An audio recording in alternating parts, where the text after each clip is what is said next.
ازيكم عاملين ايه؟ يا رب تكونوا بخير. النهارده هنعمل احلى حبه ملوخيه كده، شويه ملوخيه كده، ملوخيه مفحفحه بالطشه بتاعتها جميله جدا. يعني مش هتدوقوا ملوخيه بالجمال ده زي ما انتوا هتعملوا الملوخيه بتاعتي، وجنبيها حبه اللحمه الحلوين دول. ويلا نبدأ فيها على طول ونشوف طلعناهم ازاي وبالحلاوة والطعامة دي. بس ساعتها ما تنسنيش باللايكات، لايكات لايكات، والاشتراك في القناة. ومش بالضروري كل مرة اقول ان مش عشان انا قناة صغيرة ما تدونيش اللايك والاشتراك في القناة. ليه يعني؟ احقاقا للحق تقولوا على الحاجة دي حلوة او وحشة، زي ما بتروحوا في القنوات الكبيرة وتقولوا عليها حلوة او وحشة. احنا بنعمل الحاجات والله وبنتعب وبنطلع اقصى جهد عندنا عشان نعلم غيرنا. او طبعا كلنا متعلمين من بعض وكلنا شطار، بس مثلا لو حاجة واقعة عن التاني، حاجة مش واخدة بالها منها، البنانيت الحلوين اللي هو بناتنا واخواتنا وحبايبنا يتعلموا حاجات جديدة او طريقة طهي مش متعودين عليها. عادي يعني، انا ايه اللي بيخليني اطلع حاجات حلوة؟ بغير كل شوية، بغير. طبعا كل ما بنغير بنوصل للأحسن والأحسن. معايا نص كيلو ملوخية، هنجيبها نغسلها كويس، ننشفها. يا ريت ما ننشفهاش ولا في الشمس ولا في مروحة، يعني ننشفها كده في اي مكان رطب او في المطبخ عادي، بس ما تكونيش مستعجلة طبعا على طبخها. ليه؟ عشان تفضل مورورة كده معاكي، يعني الورق بتاعها مورور كده معاكي، فلما تيجي تخرطيها بتتخرط معاكي كويس جدا وتبقى قطع صغيرة حلوة، عن ما انتي تسيبيها بالمية بتاعتها، او العكس انك تجففيها زيادة عن اللزوم.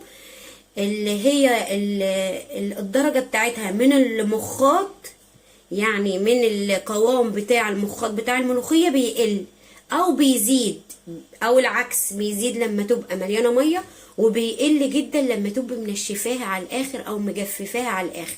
فهي الدرجة دي بتاعة التجفيف هي الدرجة الحلوة. طبعا نختار ملوخية تكون فلاحي كده حلوة وطازة، وما تكونش فيها خروم. الخروم دي عبارة عن دودة او آفة بتاكل الورقيات، بنلاقيها في الجرجير وفي الملوخية دي ما نشتريهاش.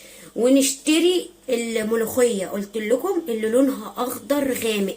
في ملوخية بيبقى لونها مصفر كده، لا مش بتطلع حلوة في كل الحالات يعني. الملوخية ليها نوعين. في ملوخية، لو هطول عليكم يعني عشان بس افهمكم اكتر في كل حاجة لما تيجوا تشتروها، في ملوخية تلاقي العرق بتاعها تقيل وكتير، يعني كثيف كده لما تيجي تطبخيها. وفي ملوخية العكس، تلاقي ان هي ملهاش عرق. ملهاش علاقة ان انا لما اجي اقرطف الملوخية اخد حتة من الغصن بتاعها او اخد الورقة بس، لا ملهاش علاقة. الملوخية اللي قدامكم دي اللي هي ورقها عريض اللي انا جايباها دي دايما ملهاش عرق تقيل. عشان كده لما نيجي ننقي ممكن ناخد الحتة من الغصن بتاعها عشان تعمل لنا عرق. لكن الملوخية اللي هي الرقيقة الصغيرة اللي عاملة زي ورق النعناع دي اللي فيها عرق تقيل، او يعني هتلاقي لما تجيبيها وتخرطيها هتلاقي العرق فيها تقيل. هجيب صينية وارطف فيها الملوخية اللي هي انتي هتخرطيهم فيها، او تجيبي كيسة بس تكون متينة ما تتفعلش يعني وتتقطع معاكي في الخرط تستخدميها. طبعا انا قلت لكم ان نوع الملوخية ده ملوش عرق، فهناخد جزء بس من نص الغصن بتاع الملوخية عشان تعمل لي عرق. وطبعا مش هاخد العرق كله اللي في كل الملوخية، لا حبة بس منهم بس عشان هي تعمل لي عرق. لكن زي ما قلت لكم الصغيرة الرفيعة دي بتلاقوا فيها العرق كتير جامد، يعني كتير ليه كثافة كده فيها. هخلص انا كل قرطفة الملوخية، خلاص قرطفت الملوخية كلها اللي معايا، هبتدي اخرطها. ممكن تحطي 4 فصوص توم وانتوا بتخرطيها، بس انا هحط التوم مع الشرب، يعني التوم الني بدل ما انا هحطه مع الملوخية واخرطه، لا انا هحطه في الشرب عشان يقل من حدية وطعم التوم الني. خلاص كده انا خرطت الملوخيه معايا، طبعا ولا نخرطها ناعم قوي عشان ما تبقاش القوام المخاط اللي فيها تقيل، ولا كمان نخليها قطع صغيره هتفصل معاكي لو قطعتيها قطع صغيره. لازم تخرطيها يعني بين الاتنين. هو انا مش هقدر اوصفها لك بصراحه ازاي غير لما تبقى معايا، بس يعني هي على قد ما اقدر انا موضحاها في الكاميرا اهي. شايفين؟ هي دي الدرجة اللي انا عايزاها. طبعا لو انت عايزة تخزني، يا ريت الملوخية اللي انت شفتيها في بداية الفيديو هي دي اللي تشتريها للتخزين. يا ريت لو انت عايزة تجففيها وتخليها ملوخية ناشفة، برضو تبقى نفس نوع الملوخية اللي انا شارياها، عشان هيقطع معاكي كتير، هيرمي معاكي كتير، لان انت شفتي الورقة ورقة عريضة ازاي وحلوة ازاي.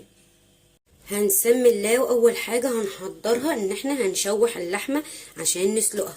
طبعا انا قلت لكم قبل كده ان التشويح ده بيحافظ لي على البروتين اللي جوه اللحمه، يعني انا مش بشوحها عشان الريحه والطعم بس، لا، عشان تحتفظ بالبروتين اللي جوه اللحمه، ما تطلعهوليش في الشرب.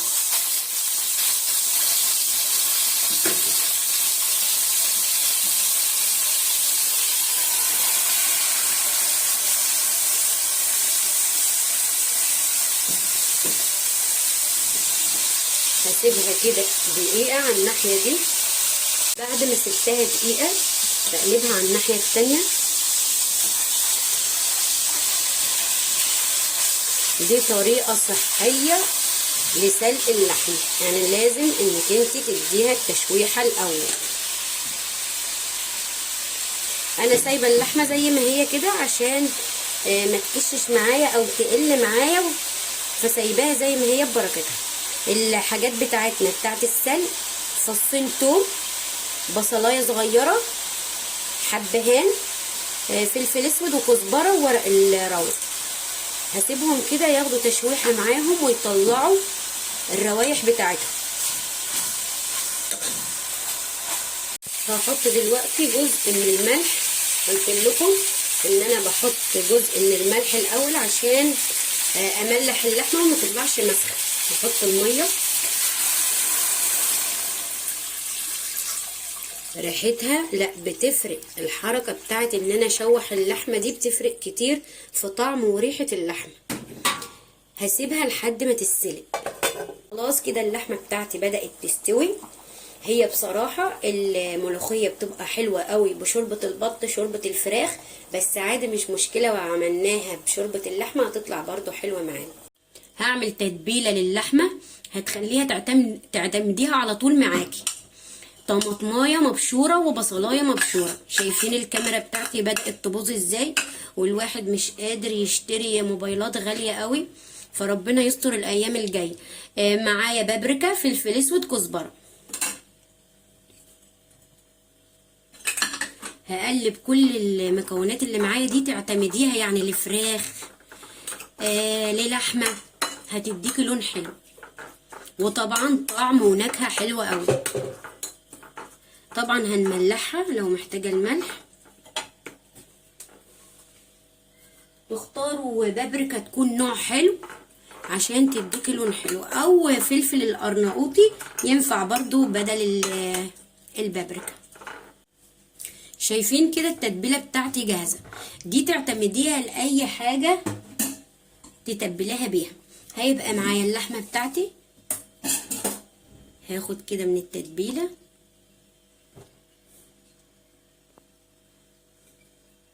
هما ايه حبه صغيرين من اللحمه، عشان انا كنت عامله حاجات تاني جنبيها يعني، بس ايه هي دي الحبه الضاني اللي كانوا قاعدين. عندك اختيارات دلوقتي، يا اما تدخليها الفرن، يا اما تحطها تحت الشوايه، يا اما تحمريها. طبعا كل واحده من اللي انا قلتلك عليها هتديكي لون غير التاني، يعني اللي هي هتحطها تحت الشواية غير لما هتحطها في الفرن، غير طبعا لما هتحمريها. انا هحطها في الفرن. معايا الشوربه بتاعتي الحلوه دي اللي اخدناها من اللحمه، طبعا صفيت كل اللي فيها من الحاجات اللي احنا حطيناها، فلفل الاسود والبصل والثوم. هحط مجموعه اضافات، لو انتي ما حطيتهمش مش هتحسي ولا هتاكلي الطعم اللي انا اكلته يعني. هنحط الاول معلقه ثوم ني، هي دي اللي هتديني التطعيم. معلقه كزبره، طبعا كل التوابل اللي انا هقولها دي انا محمصاها. معلقه فلفل اسود، واحده كده من الثوم، قصدي قرن من الفلفل الواحد، يعني الحر ضيع دماغه. بعد كده يبقى معايا مكعب من المرق. هتقولي المرق مكان الشوربه؟ لا، مكعب المرق هو اللي فيه التطعيمات كلها الحلوه اللي هاخدها من الملوخيه بتاعتي. هسيبهم كده يغلوا بس ثواني، بس هي بتغلي اصلا، انا بضيفها وهي بتغلي. خلاص كده بعد ما غلت كده وبدأت تقلب هضيف الملوخية. طبعا انا مش حاطه كمية الشوربة كلها، يعني نحط بعد ما نحط الملوخية نزود شوربة ونشوف قوام الملوخية بتاعنا محتاج قد ايه من الشوربة يعني، وازوده.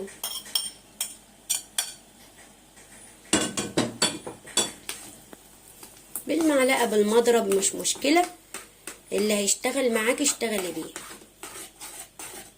شايفين لونها حلو ازاي كده؟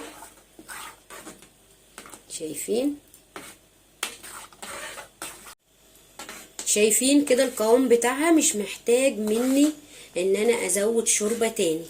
شايفين ما شاء الله. نسيت اقول لكم ان احنا لازم نملح الشوربة الاول. ليه؟ عشان ما ننفعش نحط الملح بعد ما نعمل الملوخية، هيلزق وهيعمل تكتلات، مش هيفك ولا هيدوب في الملوخية.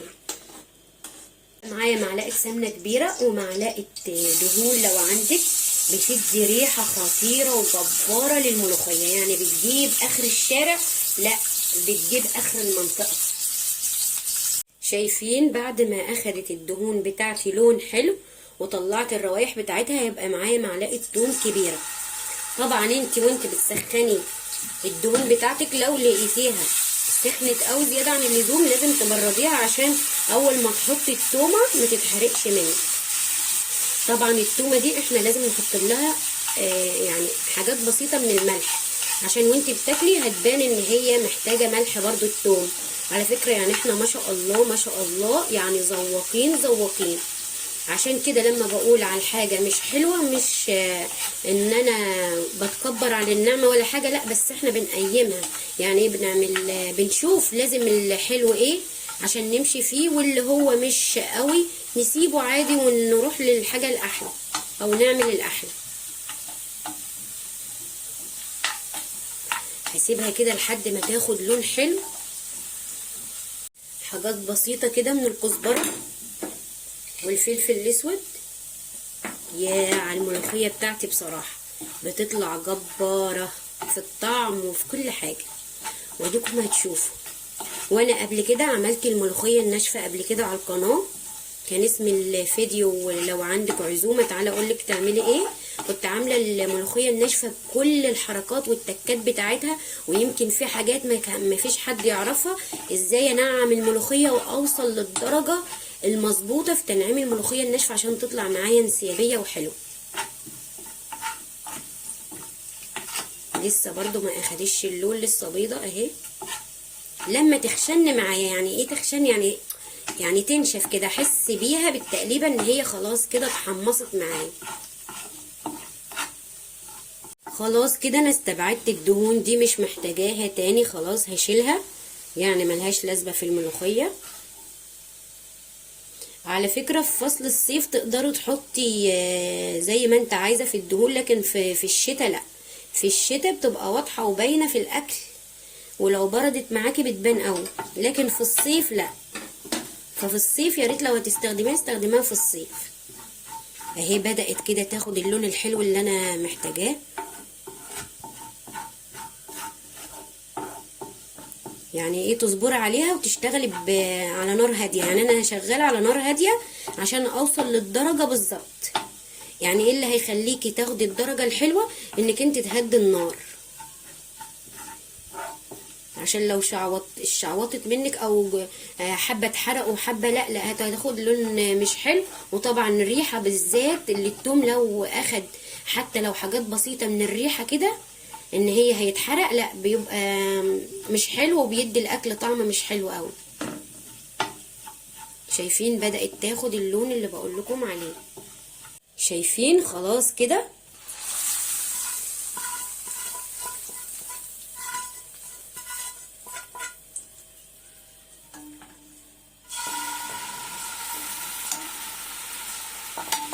هنحط الحبة دول.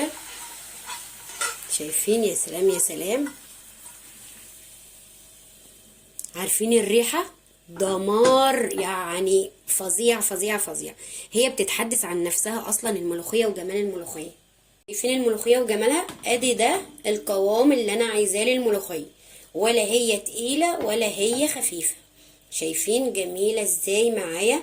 لونها، طعمها، ريحتها، يعني بصراحة يعني كفينا ووفينا بكل الاضافات اللي احنا حطيناها للملوخية عشان تطلع جميلة معايا وطعمها حلو. هنغرف الملوخية بتاعتنا الجميلة الحلوة اللذيذة دي اللي انتوا شايفينها. روعة روعة روعة روعة.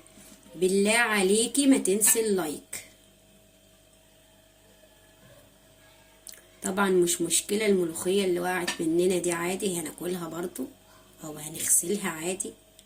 ملوخيتنا بقى واحنا ايه بتاعتنا بقى واحنا حرين فيها. شايفين الجمال والحلاوة؟ شايفين قوام الملوخية ولونها؟ روعة روعة روعة روعة. ما تنسوش بقى اللايكات اللايكات، بالله عليك اللايكات. نحط دواتي كده يدينا منظر شوية. بالله عليكي ما تنسي اللايك. طبعا قطع اللحمة اهي جنبينا اهي.